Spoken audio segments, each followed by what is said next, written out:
Hello student, मैं यादवेंद्र यादव। कल हम लोग पढ़े थे ऑक्सीडेशन एंड रिडक्शन में ऑक्सीडेशन नंबर क्या होता है, ऑक्सीकरण स्टेट क्या होता है। तो आज हम लोग पढ़ेंगे कि ऑक्सीकरण और अपचयन होता क्या है, means concept of oxidation and reduction. तो सबसे पहले हम लोग देख लें कि ऑक्सीडेशन है क्या। तो आपको पता है कि यदि किसी भी एलिमेंट में यदि ऑक्सीजन जुड़ता है तो हम बोल रहे हैं क्या हो रहा है, ऑक्सीकरण हो रहा है। या हम बोल दें कि किसी एलिमेंट में हाइड्रोजन हट रहा है तब भी क्या हो रहा है, ऑक्सीकरण हो रहा है। तो इस तरीके से हम लोग जानते हैं कि किसी भी पदार्थ में ऑक्सीजन यदि जुड़ता है तो ऑक्सीकरण कहलाता है, और किसी पदार्थ में हाइड्रोजन यदि हटता है तो ऑक्सीकरण कहलाता है। तो हम लोग यहाँ सीधी सी बात है कि रिडक्शन क्या होता है ये भी जान लें कि रिडक्शन मीन्स अपचयन। अपचयन वो होता है जस्ट इसी का अपोजिट, यानी कि किसी पदार्थ में हाइड्रोजन जुड़ता है तो क्या कहलाता है, अपचयन कहलाता है। और किसी पदार्थ में यदि ऑक्सीजन हटता है तब क्या कहलाता है, अपचयन कहलाता है। तो ये हुआ ऑक्सीकरण और अपचयन, यानी कि addition of oxygen, remove of hydrogen is called as oxidation. यहाँ हम कह सकते हैं कि addition of hydrogen, remove of oxygen is called as reduction. तो यहाँ हम लोग ये परिभाषा हम लोग थोड़ा सा और जाने कि कैसे हम लोग किसी भी समीकरण में ऑक्सीकरण और अपचयन को पहचानेंगे। तो याद रखना स्टूडेंट, जब भी ऑक्सीकरण और अपचयन को हम लोग पहचानना होता है तब क्या होता है कि यदि किसी एलिमेंट का ऑक्सीकरण यदि बढ़ रहा होता है, यानी कि यदि ऑक्सीकरण बढ़ रहा होता है तो अब हम बोल रहे हैं क्या हो रहा है, ऑक्सीडेशन हो रहा है। यदि किसी भी एलिमेंट का क्या हो रहा है, ऑक्सीडेशन नंबर घट रहा है तो उसका क्या हो रहा है, रिडक्शन हो रहा है। याद रखना स्टूडेंट, यदि ऑक्सीकरण संख्या बढ़ती है तो हम बोल रहे हैं क्या हो रहा है, ऑक्सीकरण हो रहा है। यदि किसी एलिमेंट की ऑक्सीकरण संख्या क्या हो रही है, घटती है, तो हम क्या बोलते हैं, क्या हो रहा है, अपचयन हो रहा है।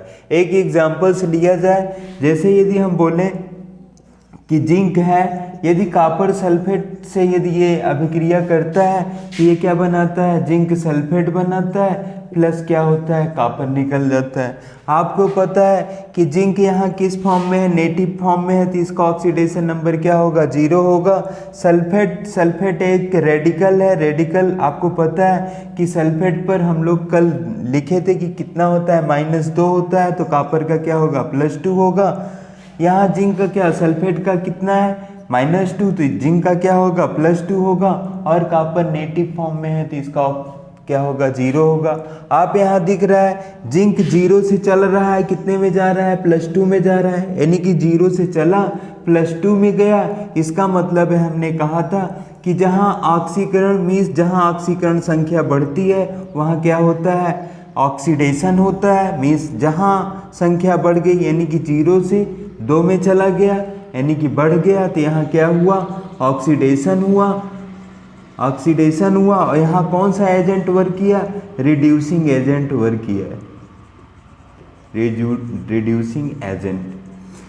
मैंने कहा जहाँ ऑक्सीकरण क्या हो रहा है, घटता है, वहाँ क्या होता है, अपचयन होता है। यहाँ देख रहे हो कॉपर +2 में है, किस में जा रहा है, 0 में जा रहा है, यानी कि +2 से 0 में जा रहा है, तो क्या हो रहा है, रिडक्शन हो रहा है, रिडक्शन हो रहा है। और यहाँ कौन सा एजेंट काम कर रहा है, ऑक्सीडाइजिंग एजेंट काम कर रहा है।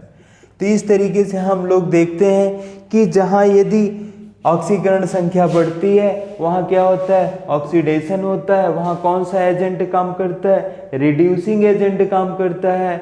जहाँ यदि ऑक्सीडेशन नंबर क्या होता है, कम होता है, वहाँ रिडक्शन होता है। और रिडक्शन में कौन सा, ऑक्सीडाइजिंग एजेंट काम करता है।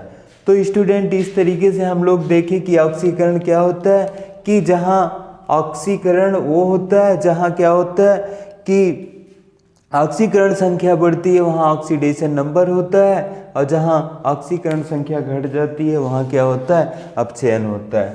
और कुछ चिल्लर क्वेश्चन लिए जाए और उसमें देखा जाए कि किस एलिमेंट का ऑक्सीकरण हो रहा है, किस एलिमेंट का चयन हो रहा है। तो जैसे देखा जाए, आप देखें कि कोई भी अभिक्रिया लिया जाए, H2 धन O2 गिब्स क्या बनाएगा, H2O। तो आपको पता है हाइड्रोजन यहाँ नेटिव फॉर्म में है, इसकी ऑक्सीकरण संख्या क्या होगी, 0 होगी। ऑक्सीजन भी यहाँ क्या है, नेटिव फॉर्म में है, इसकी ऑक्सीकरण संख्या 0 होगी। ऑक्सीजन का ऑलवेज ऑक्सीडेशन नंबर क्या होता है, -2 होता है, तो इसका क्या होगा, +2 होगा। तो आपको पता है कि हाइड्रोजन 0 से क्या जा रहा है, प्लस में जा रहा है, तो इसका क्या हो रहा है, ऑक्सीडेशन हो रहा है। और यहाँ कौन सा एजेंट काम कर रहा है, रिड्यूसिंग एजेंट काम कर रहा है। ऑक्सीजन यहाँ 0 से क्या जा रहा है, माइनस में जा रहा है, यानी कि 0 तो है ही है, माइनस में चला गया, क्या हो चुका, रिडक्शन हो चुका। और यहाँ कौन सा एजेंट काम कर रहा है, ऑक्सीडाइजिंग एजेंट काम कर रहा है। यानी कि कोई भी यदि अभिक्रिया हो रही है तो वहाँ ऑक्सीडेशन और रिडक्शन की अभिक्रिया होती है। एक एग्जांपल सॉल्व लिया जाए, जैसे C(O2) गिब्स क्या हो रहा है, CO2 हो रहा है। तो आपको पता है कि कार्बन नेटिव फॉर्म में है, तो इसका ऑक्सीडेशन नंबर 0 होगा। यहाँ ऑक्सीजन नेटिव फॉर्म में है, तो इसका ऑक्सीडेशन नंबर 0 होगा। ऑक्सीजन का ऑलवेज कितना होता है, -2 होता है। ऑक्सीजन के 2 परमाणु हैं, तो कितने होंगे, 4, तो इसका क्या होगा, +4। तो कार्बन 0 से +4 जा रहा है, तो इसका क्या हो रहा है, ऑक्सीडेशन हो रहा है। और कौन सा एजेंट काम कर रहा है, रिड्यूसिंग एजेंट काम कर रहा है। ऑक्सीजन 0 से -4 जा रहा है, क्या हो रहा है, रिडक्शन हो रहा है, मीन्स अपचयन हो रहा है। कौन सा एजेंट काम कर रहा है, ऑक्सीडाइजिंग एजेंट काम कर रहा है। तो इस तरीके से हम लोग क्या करते हैं, ऑक्सीडेशन और रिडक्शन देखते हैं कि किस एलिमेंट का ऑक्सीकरण हो रहा है, किस एलिमेंट का क्या हो रहा है, अपचयन हो रहा है। तो हमने देखा कि जहाँ क्या हो रहा है, इलेक्ट्रॉन बढ़ रहा है, मीन्स ऑक्सीडेशन नंबर बढ़ रहा है, तो हम बोल रहे हैं क्या हो रहा है, ऑक्सीडेशन हो रहा है। कौन सा एजेंट काम कर रहा है, रिड्यूसिंग एजेंट काम कर रहा है। जहाँ ऑक्सीडेशन घट रहा है वहाँ क्या हो रहा है, रिडक्शन हो रहा है। वहाँ कौन सा एजेंट कार्य कर रहा है, ऑक्सीडाइजिंग एजेंट कार्य कर रहा है। तो हम 1-2 क्वेश्चन और लेते हैं।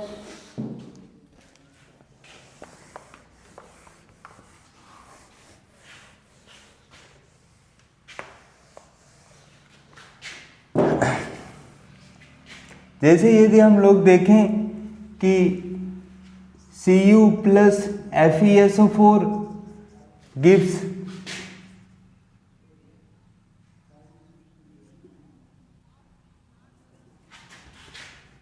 Fe + CuSO4 क्या होगा, FeSO4 + Cu। तो Fe आप देखिए यहाँ क्या है, नेटिव फॉर्म में है, 0 हो गया। सल्फेट का -2 होता है, इसका +2 होगा, इसका -2 होगा, तो इसका क्या होगा, +2 होगा। कॉपर यहाँ नेटिव फॉर्म में चला गया। तो देखो लोहा Fe 0 से क्या हो रहा है, +2 जा रहा है, ऑक्सीडेशन हो रहा है, ऑक्सीडेशन हो रहा है। कौन सा एजेंट काम कर रहा है, रिड्यूसिंग एजेंट। कॉपर +2 से 0 जा रहा है, क्या हो रहा है, रिडक्शन हो रहा है। कौन सा एजेंट काम कर रहा है, ऑक्सीडाइजिंग एजेंट कार्य कर रहा है। तो बस सीधी सी बात है स्टूडेंट, परिभाषा आपको नहीं ध्यान देना कि ऑक्सीजन का जुड़ना, हाइड्रोजन का हटना ऑक्सीकरण कहलाता है, हाइड्रोजन का जुड़ना, ऑक्सीजन का हटना अपचयन कहलाता है। ये सब सारी कहानी हम लोगों को नहीं जाननी, सिर्फ इतने जानना है कि जहाँ ऑक्सीकरण संख्या बढ़ रही है वहाँ क्या हो रहा है, ऑक्सीडेशन हो रहा है। जहाँ संख्या कम हो रही है वहाँ क्या हो रहा है, अपचयन हो रहा है। तो हम लोग इस प्रकार देखें कि ऑक्सीडेशन और रिडक्शन।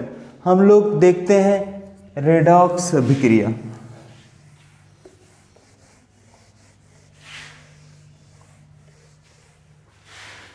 रेडॉक्स अभिक्रिया,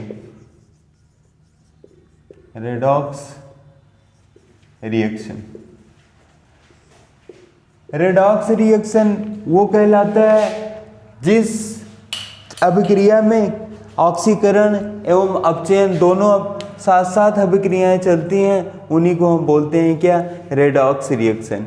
यानी कि हम ये कह सकते हैं, जैसे एग्जाम्पल्स अभी लें कि हम लोगों का क्या है, Cr2O7-2 + Cl- गिब्स हमारा बन रहा है Cr+3 + Cl2।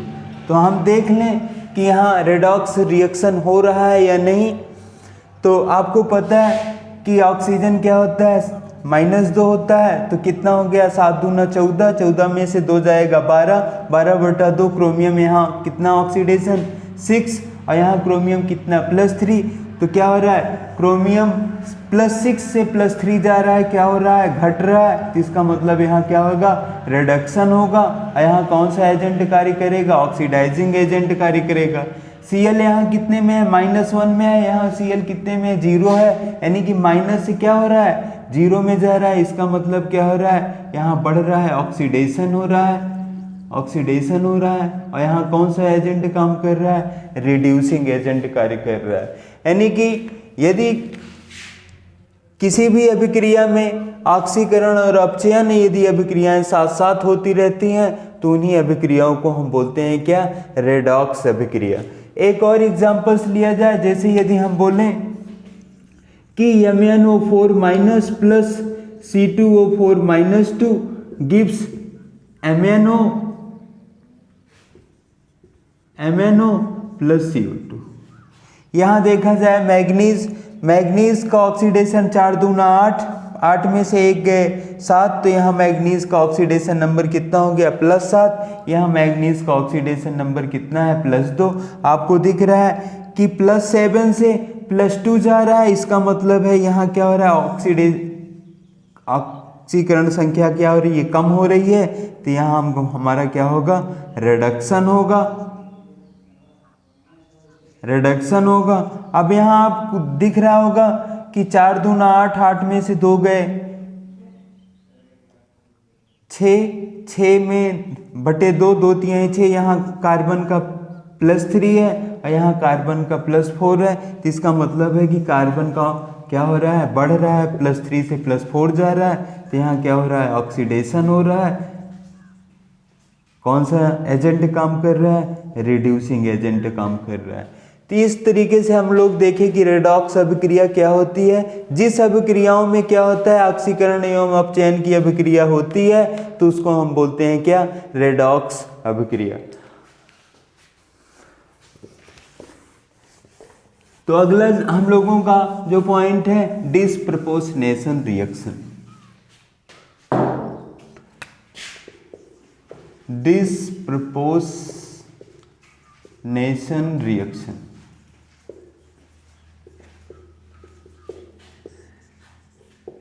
डिस्प्रपोर्शनेशन रिएक्शन वो है ऐसी रासायनिक अभिक्रिया जिसमें एक ही तत्व का ऑक्सीकरण हो और अपचयन हो, उसको हम बोलते हैं कौन सी अभिक्रिया हो रही है, डिस्प्रपोर्शनेशन रिएक्शन हो रहा है। जैसे यदि हम बोलें I2 plus OH- gives I- plus IO3-। तो हम लोग देखें कि क्या यहाँ डिस्प्रपोर्शनेशन रिएक्शन हो रहा है। आपको पता है आयोडीन यहाँ किस फॉर्म में है, नेटिव फॉर्म में है, तो इसका ऑक्सीकरण संख्या क्या हो जाएगी, 0 हो जाएगी। और यहाँ I किस में है, माइनस में है, यानी कि 0 से क्या हो रहा है, माइनस में जा रहा है, घट रहा है। तो घट रहा है तो क्या हो रहा है, इसका रिडक्शन हो रहा है। अब यहाँ आपको देखा जाए IO3 है, कितना होगा, 3 दूना 6, तो यहाँ क्या हो जाएगा, +6, इसका -6 तो इसका +6, 0 से क्या हो रहा है, +6 में जा रहा है। क्या हो रहा है, यहाँ आयोडीन बढ़ रहा है, तो यहाँ क्या होगा, ऑक्सीडेशन होगा। यानी कि इस अभिक्रिया में आपको पता चला कि आयोडीन 0 से माइनस में जा रहा है तो आयोडीन का रिडक्शन भी हो रहा है। यहाँ 0 से +6 में जा रहा है तो इसका मतलब है आयोडीन का क्या हो रहा है, ऑक्सीडेशन हो रहा है। तो अभी हमने डिस्प्रपोर्शनेशन रिएक्शन में कहा कि यदि ऐसा तत्व जिसका ऑक्सीकरण और अपचयन दोनों साथ में हो तो हम बोल रहे हैं क्या हो रहा है, डिस्प्रपोर्शनेशन रिएक्शन। या हम बोल सकते हैं कि the reaction in which same elements oxidation and reduction simultaneously is called as disproportionation reaction। यानी कि किसी भी ऐसा एलिमेंट जिसका ऑक्सीकरण या अपचयन दोनों साथ साथ हो तो ऐसी अभिक्रिया को हम बोलते हैं क्या, डिस्प्रपोर्शनेशन रिएक्शन।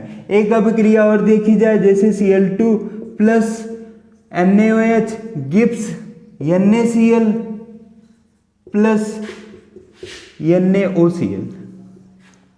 तो यहाँ आपको दिख रहा है कि Cl कितने में है, 0 में है, यहाँ Cl कित में है, माइनस में है, तो 0 से माइनस में जा रहा है, क्या हो रहा है, इसका रिडक्शन हो रहा है। और यहाँ आपको दिख रहा है Cl किस में है, प्लस में है, क्योंकि क्लोरीन और ऑक्सीजन में ऑक्सीजन ज़्यादा इलेक्ट्रोनिगेटिव है, क्लोरीन से इलेक्ट्रॉन खींचेगा तो इसकी ऑक्सीकरण संख्या क्या होगी, प्लस हो जाएगी। तो 0 से क्या हो रहा है, प्लस में जा रहा है, यदि बढ़ रहा है तो क्या हो रहा है, ऑक्सीडेशन हो रहा है। और कौन सा एजेंट काम कर रहा है, रिड्यूसिंग एजेंट काम कर रहा है। रिडक्शन में कौन सा एजेंट कार्य कर रहा है, ऑक्सीडाइजिंग एजेंट कार्य कर रहा है। यानी कि यहाँ क्या हो रहा है, क्लोरीन का ऑक्सीकरण भी हो रहा है और अपचयन भी हो रहा है। तो इसका मतलब है कि ये अभिक्रिया कौन सी अभिक्रिया कहलाएगी, डिस्प्रपोर्शनेशन रिएक्शन। तो इस तरीके से हम लोग आज देखें कि ऑक्सीकरण एवं अपचयन क्या है। अभी हम लोग देखें कि ऑक्सीकरण का मतलब है gain of oxygen, remove of hydrogen is called as oxidation. Reduction के लिए हमने कहा कि gain of hydrogen, remove of oxygen is called as reduction. इस तरीके से हम लोग ऑक्सीडेशन एंड रिडक्शन देखे, रेडॉक्स रिएक्शन देखे, डिस्प्रपोर्शनेशन रिएक्शन देखे। कल हम लोग देखेंगे कि रेडॉक्स रिएक्शन को कैसे बैलेंस किया जाता है। Thank you.